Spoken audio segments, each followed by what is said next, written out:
Hi everyone, so in this video we're going to be talking about how to do competitor research. So what I'll do is I'll show you my exact process of how I do competitor research. Hopefully then you can follow along, apply this to your own website, and then you'll create content that beats your competitors. At the end of the video, don't forget to like, subscribe and share, and if you've got any questions, please let me know in the comments below. If you want to find out a little bit more about local SEO and how to do it, then follow the link below to my free step-by-step guide.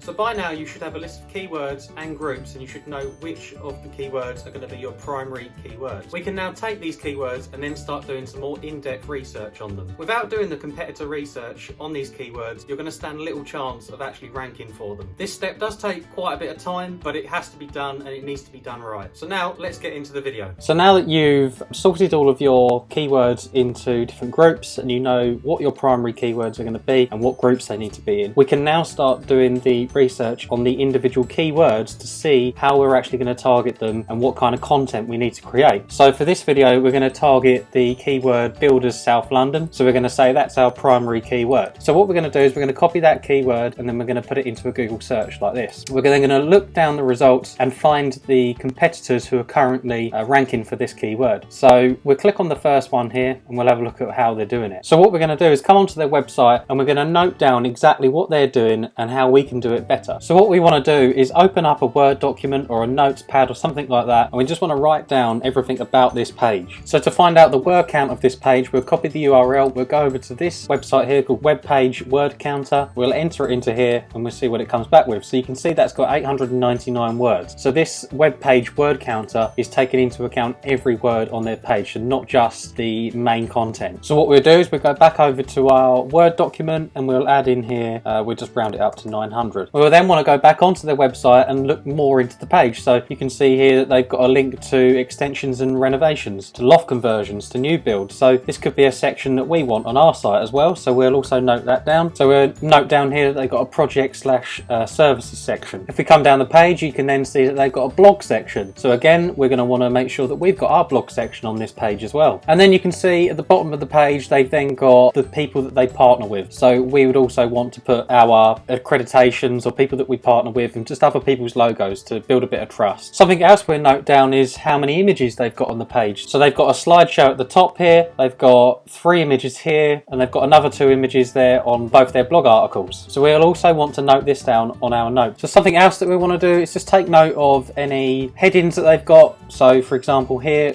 what do they mention in the heading? They mention Bromley, Sevenoaks, South East London. So what we'll do is we'll copy that heading and then we'll put it into our Word document again. And something else that you would want to note down is what type of page it is. So you can see this is a static page. This is a page that's part of their regular site. It's not a blog style page. So this is a similar type of page that we'd want to create. If we go and create a blog style page for this keyword, then that's not exactly what Google wants to see. Google wants to see a page in a similar layout to this, and a similar style to this. So once we've looked at the number 1 position, we're going to then go to the next one and the next one. So we'll run through a couple more. So we'll go to this one here. You can see straight away again, this is another static page, so it's not a blog style page. It's also the home page as well, and if we scroll down, it's looking like it's actually a 1-page website. So this gives you an idea of what Google wants to see. So again, we'd get our notepad out, we'd start making notes about this one. So position 2, we would then put the URL of this one into our Word document and we'd start making notes about it again. So we can see again that this web page has 800 words, so pretty much the same as the last one. So it's giving you a strong indication here that you don't need thousands and thousands of words to rank for this keyword. Something else that would be worth noting down would be how many times they use particular keywords. So our target keyword is Builders South London. So we want to know how many times they mention the word South, how many times they mention the word London, and all of the other keywords that we could possibly be targeting within this page. So this would all be added to our Word document. So once we've got all of the information there, we can go back through it and we can see how we can build our page. And again, like the last one, we're going to want to note down what keywords they've got in what headings, what they talk about in the different headings. So for example here in their heading 1, they've got South London renovations, and as we scroll down, as you can see, just like the last website, they've also got their services and they've got the 3 different tabs going to pretty much similar pages to the last site. You can see that at the very beginning of each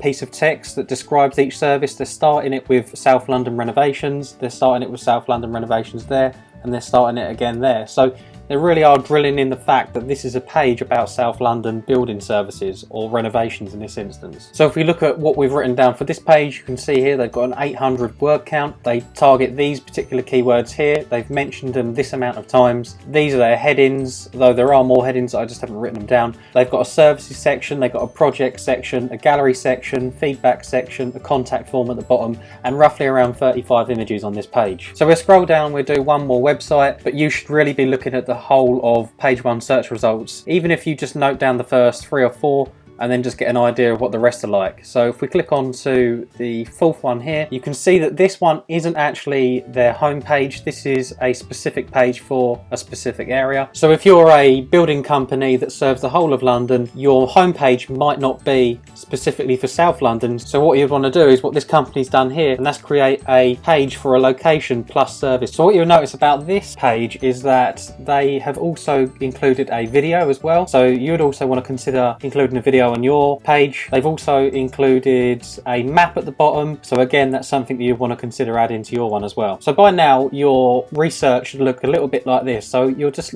putting down rough notes as to what their page looks like, what it includes in terms of keyword, word count, the different sections it includes, and now you should have a rough idea of how your page should also look. Something else that you want to do is sort of read through their content and work out what it is that they're missing that you could add, or are they waffling on about something that is not relevant to this service? So they taking too long to get to the point? Because if they are, that's something you can improve on. Is there stuff that's missing out of their content that you could add to make it a little bit more in depth? This is all stuff that you should be noting down to try and get that edge over your competitors. So that is really how you do basic competitor research, and that's how you can work out how to beat your competitors. If you don't do this step and you just blindly create a page, then the chances are you will create the wrong type of page. So you could end up creating a blog article targeting builders South London. You could end up not including the right information on the page. Google is basically telling you what it wants to see on its page 1 search results. So you need to look through the page 1 search results and evaluate what you need to do in order to get your website onto page 1. So as you can see, it's a fairly simple process that needs to be done correctly. Although it is time consuming, do need to do it for every keyword. It's extremely important to do the research and have a look to see what Google wants to see on its page 1 search results.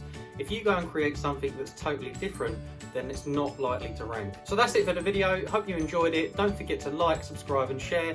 And if you've got any questions, please let me know in the comments below. Lastly, if you want me to show you how to do local SEO for your business, then follow the link below to my website where you can download a free step-by-step guide showing you exactly how to do this. Thank you for watching and see you next time.